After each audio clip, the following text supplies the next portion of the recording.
வணக்கம், நான் உங்கள் முத்துக்குமாரி. நம்ம சேனலை நீங்கள் இது வரைக்கும் சப்ஸ்கிரைப் பண்ணலைன்னா சப்ஸ்கிரைப் பண்ணிக்கோங்க. பெல் ஐக்கனை ப்ரெஸ் பண்ணிக்கோங்க. அதில் ஆல் அப்படின்னு ஒரு ஆப்ஷன் இருக்குது, அதை மறக்காமல் கொடுத்துக்கோங்க. இந்த வீடியோவில் நம்ம பார்க்க போகிறது 12 ராசிகளுக்கான ஃபெப்ரவரி மாத ராசி பலன். ஸோ ஆங்கில மாத ராசி பலன் நம்ம ஒவ்வொரு ராசிக்காக பார்க்க போகிறோம். முதலாவதாக நம்ம பார்க்க போகிற ராசி மேஷம். மேஷத்தோட ராசி அதிபதி செவ்வாய். செவ்வாய் உச்சமாகக்கூடிய மாதம் தான் இந்த ஃபெப்ரவரி மாதம். கரெக்டாக ஃபெப்ரவரி 5ஆம் தேதி 5th ஆஃப் ஃபெப்ரவரி செவ்வாய் தனுசுலேருந்து மகரத்துக்கு போகிறாரு. ஸோ மகரம் செவ்வாயுடைய உச்ச வீடு. ராசியில் ஏற்கனவே குரு. ஸோ மேஷத்துக்கு வந்து ரொம்ப ஒரு நல்ல ஒரு டபுள் டமாக்கா மந்த்துன்னு தான் சொல்லணும். ஏன்னா ஏற்கனவே மேஷத்துக்கு வந்து ஒரு யோகாதிபதி தான் குரு. அவர் ராசியில் இருக்கிறாரு. அதே மாதிரி செவ்வாய் வந்து ராசிநாதனே வந்து உச்சமாக போகிறாரு. So excellent month, excellent start for மேஷம். இப்போ ஒவ்வொரு செக்டாருக்காக நம்ம எப்படி இருக்குங்கிறத பார்த்துரும். முக்கியமாக இதுக்கு முன்னாடி நான் ஒன்று சொல்லிடுறேன். இந்த செவ்வாய் வந்து முழுக்க முழுக்க இந்த மாதம் உங்களுக்கு என்ன பலனை கொடுக்க போகிறாருன்னா, உங்களோட செல்ஃப் கான்ஃபிடென்ஸை பல மடங்கு பூஸ்ட் பண்ண போகிறாரு. ஒரு ஹியூமன் பீயிங்க்கு இதை விட ஒரு பெரிய கிஃப்ட் எதுவுமே கிடையாது. நம்ம நினைப்போம் நம்ம உழைக்கிறது, வேலை பார்க்குறது, சம்பாதிக்கிறதெல்லாம் தான் பெருசுன்னு. நம்மளை என்றைக்கு பிடிக்க ஆரம்பிக்குதோ, நம்ம மேலே என்றைக்கு நமக்கு நம்பிக்கை வருதோ, அப்போ எல்லாமே நம்ம கைக்கு வந்ததாக தான் அர்த்தம். ஸோ அதை கொடுக்கக்கூடிய ஒரு நல்ல மாதம் தான் இந்த ஃபெப்ரவரி மாதம். ஸோ இந்த மாதத்தில் கிடைக்கக்கூடிய அந்த நன்மைகளை நீங்கள் எடுத்துகிட்டு இந்த வருஷம் பூரா ட்ராவல் பண்ணணும்னு நான் வேண்டிக்கிறேன். ஸோ ஓகே, முதல்ல வந்து தொழில் எப்படி இருக்குது அப்படிங்கிறத பார்த்துருவோம். 6ஆம் இடத்துல இருக்கக்கூடிய கிரகம் வந்து கேது. ஸோ கேது இந்த 6லேருந்து டிரான்சிட் ஆகிற வரைக்குமே மேஷத்துக்கு தொழில் ரொம்ப நல்லா தான் இருக்க போகுது. சில தடங்கல்கள் இருக்குது, நான் இல்லைன்னு சொல்லலை. பாஸ்ட் யாருமே வந்து நிறைய விஷயங்கள் உங்களுக்கு தெரிஞ்சாலும் அதை எக்ஸ்ப்ரெஸ் பண்ண முடியல, கையில் இருந்தாலும் அதை இன்வெஸ்ட் பண்ண முடியல, போட்ட இடத்துலேருந்து பணம் வரலை. ஸோ இந்த மாதிரி தொழிலில் வந்து நிறைய முடக்கங்கள்ங்கிறது இருக்க தான் செஞ்சுது. கேது வந்து அக்டோபரில் டிரான்சிட் ஆனதுக்கப்புறம் இந்த விஷயங்கள்லாம் உங்களுக்கு கொஞ்சம் கொஞ்சமாக மாறிட்டுருக்கு. முதல்ல தன்னம்பிக்கைன்னு ஒன்று வந்திருக்கு. நிறைய பேருக்கு பிஸ்னஸ் பண்ணணுங்கிற ஒரு இன்ட்ரெஸ்ட் வந்திருக்கு. ஸோ அதே மாதிரி இந்த மாதமும் பிஸ்னஸ்க்கு ரொம்ப ரொம்ப ஃபேவரபுளாக தான் இருக்க போது. அந்த பிஸ்னஸ் பிளானட் அப்படிங்கிறது வந்து என்னதுன்னா புதன் தான். ஸோ அந்த புதனுமே போய் வந்து எங்கன்னா அந்த உச்ச செவ்வாயோடு சேர்ந்து இருக்கிறாரு. ஸோ ராசிநாதனோட சேர்ந்து அந்த 6ஆம் அதிபதியான புதனும் இருக்கிறதுனால உங்களோட ஃபுல் பொட்டென்ஷியல், கம்ப்ளீட் பொட்டென்ஷியலை வெளியில் கொண்டு வந்து நீங்கள் தொழிலில் ஜெயிக்கக்கூடிய ஒரு அற்புதமான மாதம் தான் இந்த ஃபெப்ரவரி. சரிங்க, நான் தொழிலெலாம் இல்லை, வேலையில் இருக்கேன். எனக்கு வேலை எப்படி இருக்க போகுது? நான் ஒரு ஆர்கனைசேஷனில் வேலை பார்க்குறேன், ரொம்ப வருஷமாக வேலை பார்த்துட்டு தான் இருக்கேன். இனிமேலும் என்னோடய கரியர் இது தான், பிஸ்னஸ் ஐடியாஸ்லாம் எனக்கு இல்லை, எனக்கு எப்படி இருக்க போகுது? சூப்பராக இருக்க போகுது. ஏன்னா அந்த செவ்வாய் உச்சமாகிற மகரமே உங்களுக்கு 10ஆம் இடம் தான். 10ஆம் இடம்ங்கிறது வேலை. அப்போது ப்ரமோஷன் நிறைய பேருக்கு கிடைக்க போகுது. வேலை செய்கிறவங்களில் நிறைய பேருக்கு ப்ரமோஷன், இன்க்ரிமெண்ட் கிடைக்க போகுது இந்த மாதம். ஏற்கனவே இந்த இயர்லி ஸ்டார்ட்டே வந்து மேஷத்துக்கு ரொம்ப எக்ஸலண்ட் தான், சூப்பர் ஓப்பனிங் தான் மேஷத்துக்கு. ஸோ அந்த ஒரு நல்ல விஷயங்கள் வந்து இந்த மாதத்துலேயும் உங்களுக்கு நிறைய கிடைக்க போகுது. நீங்கள் யார் அப்படிங்கிறது உங்கள் கொலீக்ஸ், உங்களோட பாஸ் எல்லாருக்குமே தெரிய போகுது. நல்ல அப்ரிஷியேஷன் நீங்கள் வாங்குவீங்க. உங்கள் ஹையர் அத்தாரிட்டிஸ்டேருந்து நல்ல அப்ரிஷியேஷன் வாங்குவீங்க. அதே மாதிரி உங்களுடைய கூட வேலை செய்யக்கூடிய நண்பர்கள் அவங்க வந்து உங்களை மதிக்கக்கூடிய ஒரு விஷயங்கள் நடக்க போகுது. ஏன்னா செவ்வாய் வந்து பிளானட் ஆஃப் டிக்னிட்டின்னு சொல்லுவோம். அதே மாதிரி அந்த 10th ஹவுஸ் வந்து டிக்னிட்டி ஹவுஸ். ஸோ ரெண்டுமே மர்ஜ் ஆகிறதுனால ஒர்க் பிளேஸில் உங்களுடைய டிக்னிட்டி, அதாவது உங்களுடைய ஒரு பெருமை அப்படின்னு சொல்லலாம், அந்த விஷயம் வந்து கூட போகுது. அதனால் நீங்கள் ரொம்ப பாசிட்டிவாக, ரொம்ப மோட்டிவேட்டடாக இன்னும் நல்லா ஒர்க் பண்ண போகிறீங்க. வேலை, தொழில் ரெண்டுமே மேஷத்துக்கு வந்து ரொம்ப ரொம்ப எக்ஸலண்ட்டாக இருக்குது. கடந்த காலத்தில் நிறைய கஷ்டப்பட்டுட்டோம். தொழிலில் வந்து என்ன இருந்ததுன்னா பேசிக்கலி லாபம் நல்லா தான் இருந்தது. சனி 11 இருந்ததுனால நல்ல லாபம் இருந்தாலும் தொழிலில் ஒர்க் பர்டன், ஒர்க் ப்ரெஷர் அப்படிங்கிறது ரொம்ப ரொம்ப அதிகமாக இருந்தது. எக்கச்சக்கமான பர்டன், ஒர்க் பர்டன் தாங்கவே முடியல, எனக்கு ஒர்க் லைஃப் பேலன்ஸே இல்லைன்னு புலம்புன மேஷராசிக்காரங்கள் வந்து ரொம்ப அதிகம். ஸோ இப்போ வந்து அது எல்லாமே வந்து நல்லிஃபை ஆகி ரொம்ப நல்லா இருக்க போகிறீங்க. தொழில், வேலை ரெண்டுமே எக்ஸலண்ட்டாக இருக்குது. சரிங்க, தொழில் நல்லா இருக்குது, வேலை நல்லா இருக்குது. திருமணம் பண்ணலான்னு அலையன்ஸ் பார்த்துட்ருக்கோம், எங்களுக்கு எப்படி இருக்குது? ஸோ 7ஆம் அதிபதி சுக்கிரன் எங்கே இருக்கிறாரு? 9ல் பாக்யஸ்தானத்தில் இருக்கிறாரு.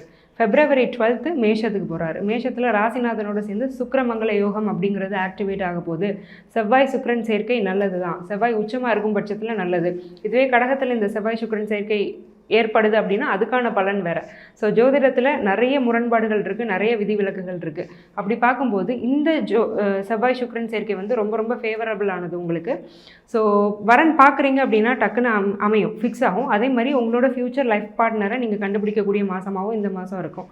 ஸோ நீங்கள் திருமணம் பேசி முடிக்கிறது, ஈவன் என்கேஜ்மெண்ட் ஃபிக்ஸ் பண்ணுறது, மேரேஜ் பண்ணுறது எல்லாத்துக்குமே இந்த மாதம் வந்து ஓவராலாகவே ஒரு ரொம்ப நல்ல மாதம் தான் நான் சொல்வேன்.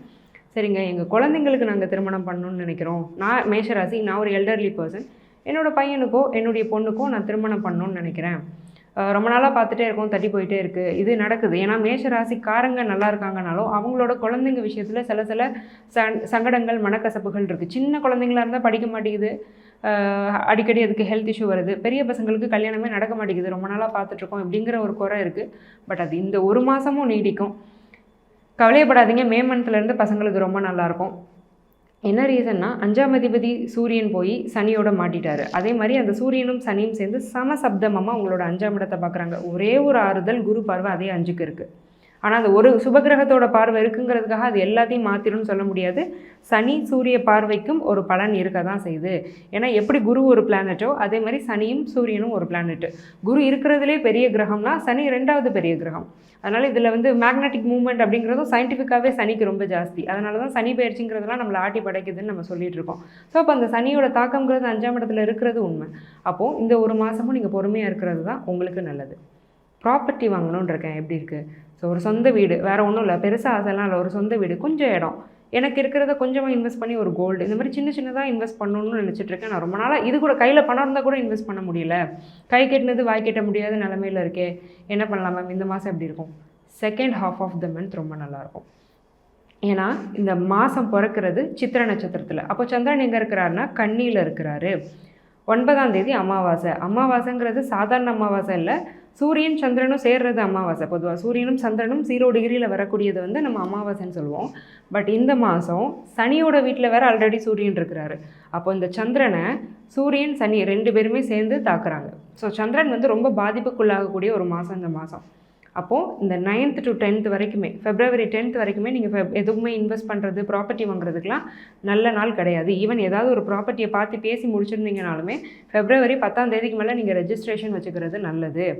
நல்ல ப்ராப்பர்ட்டி அப்படிங்கிறத செக் பண்ணி வாங்க வேண்டியது எப்போவுமே அவசியம் மேஷராசிக்கு. ஏன்னா 12ல் ராகு, இன்வெஸ்ட்மெண்ட்ஸ் மூலமாக ஏதாவது லாஸ் வர்றதுக்கான வாய்ப்பு இருக்குது. கவனம், வேறு ஒன்றும் கிடையாது. கண்டிப்பாக நீங்கள் இன்வெஸ்ட்டே பண்ண மாட்டீங்க, போட்டால் ஏமாந்துருவீங்கலாம் கிடையாது. கவனமாக பண்ணும்போது உங்களை தற்காத்துக்க முடியும். ஏன்னா ராசிநாதன் செவ்வாய் உச்சமாகி உங்களுக்கு சப்போர்ட் பண்ணுறாரு. So second half of the மந்தில் நீங்கள் ப்ராப்பர்ட்டி வாங்கலாம், இன்வெஸ்ட் பண்ணலாம், அதில் வந்து எந்த டவுட்டுமே கிடையாது.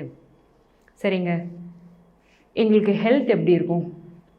6ஆம் இடத்துல கேது. நான் திரும்ப மேஷத்துக்கு ஒன்று தான் சொல்வேன். ஃபிசிக்கலாக ஒன்றுமே இல்லை, உடம்பு பாதிக்கப்பட போகிறதே இல்லை, மனசில் நிறைய பாதிப்பு இருக்குது. கேது ரொம்ப ஓவர் திங்க் பண்ண வைக்கிறாரு. பழசை நினச்சி ரெக்ரெட் பண்ணுறோம். இல்லை, நமக்கு இவ்வளோ திறமை இருந்துமே நம்ம ஏன் இவ்வளோ நாளில் நம்ம வேஸ்ட் பண்ணோம்?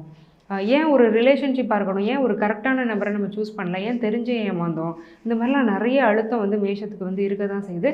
தயவு செஞ்சு வேண்டாம். ஏன்னா சனி 11ல் இருந்தாலும் ராசியை பார்த்து ஒரு அழுத்தம் கொடுக்க தான் செய்கிறாரு, அங்கே குரு இருந்தாலுமே. அப்போது சில விஷயங்கள் வந்து நீங்கள் தெரிஞ்சே ஏமாந்துருக்கீங்க பாஸ்ட் ஃபியூ இயர்ஸாக. அந்த ஏமாற்றம் வந்து உங்களை இன்னும் அழுத்திட்டுருக்கு. நடந்து போச்சு, அதை நினச்சி ரெக்ரெட் பண்ணி ஒன்றுமே பண்ண போகிறதில்ல. ஆனால் இந்த வருஷம் நல்லாயிருக்கு, அதை நீங்கள் பாசிட்டிவாக எடுத்துகிட்டு மூவ் ஃபார்வர்ட் ஆகுங்க. மனசை லேசாக வச்சுக்கோங்க. ஆங்ஸைட்டி, டிப்ரெஷன் தயவு செஞ்சு வேண்டாம். அது தவிர்த்து வேறு எந்த ஹெல்த் இஷ்யூஸுமே உங்களுக்கு இல்லை. சரிங்க, நாங்கள் ஃபாரினில் இருக்கோம், எங்களுக்கு எப்படி இருக்கும்? 12ஆம் இடத்துல வேறு எந்த கிரகமும் பெருசாக சேஞ்ச் ஆகலை. ஆல்ரெடி இருக்கக்கூடிய ராகு அங்கே இருக்கிறாரு. ராகு ஒரு ட்ரபிளிங் பிளானட் தான், இல்லைன்னு சொல்ல முடியாது. ஈவன் தூக்கம், வெளிநாட்டு வாழ்க்கை, வெளி மாநிலம், வெளியூரில் இருக்கிறவங்களுக்கு கூட சின்ன சின்ன டிஸ்டர்பன்சஸ் ஃப்ரீக்வெண்ட்டாக இருந்துகிட்ருக்கு. செட்டில் ஆகிறதுல ஒரு கஷ்டம், நினச்ச வேலை, அதாவது வேலை இருக்குது, வேலை இல்லாமல்லாம் இல்லை, ஆனால் ஒரு வேலை மாற்றணும், ஒரு பெட்டரான ஒரு ஜாபு, ஒரு டெசிக்னேஷனுக்கு போகணுன்னு நினைக்கிறேன், முடியவே இல்லை. சரி, ஒரு மே மந்த் வரைக்கும் பொறுமையாக இருங்க, அதுக்கப்புறம் இந்த விஷயம் சரியாகும். ஆடடாக என்ன ஆகுதுன்னா February 13th வந்து சூரியன் வேறு அங்கே மீனத்துக்கு போகிறாரு. ஒரே ஒரு ப்ளஸ் பாயிண்ட் என்னென்னா, சூரியன் 5ஆம் அதிபதி மீனத்தில் இருந்தாலுமே தன்னோட உச்ச வீட்டுக்கு பக்கத்தில் இருக்கிறாரு. ஸோ உங்கள் டிசைர்ஸ் ஓரளவுக்கு ஃபுல்ஃபில் ஆகும். எப்போனா February 13th மேலே நீங்கள் பெருசாக எக்ஸ்பெக்ட் பண்ண ஒன்றும் இல்லை. அதே சமயம் பாஸ்ட் 2 to 3 monthஸில் இருந்த டிசப்பாயின்மெண்ட்ஸ் இந்த மந்தில் இருக்க போகிறதில்ல. பொறுமையும் நம்பிக்கையும் ரொம்ப தேவை. யாருக்கு? வெளிநாடு, வெளி மாநிலத்தில் வாழக்கூடிய மேஷராசிக்காரர்களுக்கு. சரி, ஸ்டூடெண்ட்ஸ் எங்களுக்கு எப்படி இருக்குது? ஸ்டடீஸ் டிஸ்ட்ராக்ஷன்ஸ் ஏகத்துக்கும் இருக்கும். அதுவும் முதல்ல அந்த 10 நாள் February 1 to 10 வந்து ஏகத்துக்கும் டிஸ்ட்ராக்ஷன்ஸ் இருக்கும். ஏதோ ஒன்று செய்ய போவோம், அதுக்குள்ளே மைண்டு ஏதோ ஒன்று செய்ய சொல்லும். உடனே இதை விட்டுட்டு அதை செய்ய போவோம். அதை செஞ்சுட்டு இருக்கும்போதே இன்னொன்றுக்கு மைண்டு நம்மளை டைவெர்ட் பண்ணும். இந்த மனம் ஒரு குரங்கு அப்படிம்பாங்க. இது ரொம்ப ஃபாஸ்ட்டாக தாவக்கூடிய குரங்காக இருக்கும் மனசு இந்த மாதம். இதுக்கு காரணம் ஒன்று சந்திரன் வந்து ரொம்ப கஷ்டப்பட போகிறாரு ஃபஸ்ட்டு 10 days. அது ஒன்று. அது போக 12ல் இருக்கக்கூடிய ராகு ஏகத்துக்கும் டிஸ்ட்ராக்ஷன்ஸை கொடுக்குது. ஸோ மனசை கண்ட்ரோல் பண்ண வேண்டியது ரொம்ப அவசியம் ஸ்டூடெண்ட்ஸுக்கு. ஓவராலாக ஸ்டூடெண்ட்ஸை சொல்கிறேன், ஸ்கூல் ஸ்டூடெண்ட்ஸாக இருக்கட்டும், காலேஜ் ஸ்டூடெண்ட்ஸாக இருக்கட்டும், இல்லை ஏதாவது காம்படிட்டிவ் எக்ஸாமினேஷன்ஸ்க்கு ப்ரிப்பேர் பண்ணுற கேண்டிடேட்ஸாக இருக்கட்டும், மனக்கட்டுப்பாடு, செல்ஃப் கண்ட்ரோல் அப்படிங்கிறது ரொம்ப ரொம்ப அவசியம். உங்களை நீங்களே மானிட்டர் பண்ணுறது மட்டும்தான் இதுக்கு நல்ல ரெமடி. வேறு எந்த ரெமடியுமே கிடையாது. ஜோதிட ரீதியாக வேறு எந்த ரெமடியுமே கிடையாது. மனசை கட்டுப்படுத்தணும். கான்ஷியஸாக இருங்க. என்னென்ன செய்கிறீங்கிறதுல கவனமாக இருங்க. ஒரு படிச்சுட்டு இருக்கும்போதே ஒரு டிவி பார்க்கணுன்னு மைண்டு போதா, ஒரு 10 நிமிஷம் டிவி பார்த்துட்டு திரும்ப படிக்கிறதுக்கான ரொட்டீனுக்கு வந்துருங்க. ஸோ கொஞ்சம் கொஞ்சமாக சின்ன சின்ன சேஞ்சஸாக பண்ணி செல்ஃப் இம்ப்ரூவ்மெண்ட் பண்ணிங்கன்னா இந்த மாதத்தை நீங்கள் சக்ஸஸ்ஃபுல்லாக ஜெயிச்சிடலாம். NEET, central government, railways examinations எழுதக்கூடிய கேண்டிடேட்ஸ்க்கு இந்த மாதம் எக்ஸலண்ட்டாக இருக்குது. ஏன்னா செவ்வாய் உச்சம், செவ்வாய் தான் இதுக்கெல்லாம் காரகம். அதே மாதிரி யூனிஃபார்ம்டு சர்வீசஸ், அந்த எக்ஸாமினேஷன், போலீஸ், ஏர்ஃபோர்ஸ் இந்த மாதிரி எழுதுகிறவங்களுக்கும் இந்த மந்த் எக்ஸலண்ட்டாக இருக்குது. பட் டிஎன்பிஎஸ்சி, யூபிஎஸ்சி இந்த மாதிரி state public service commission, union public service commission எழுதக்கூடிய ஸ்டூடெண்ட்ஸ் ரொம்ப ரொம்ப கேர்ஃபுல்லாக இருக்கணும்.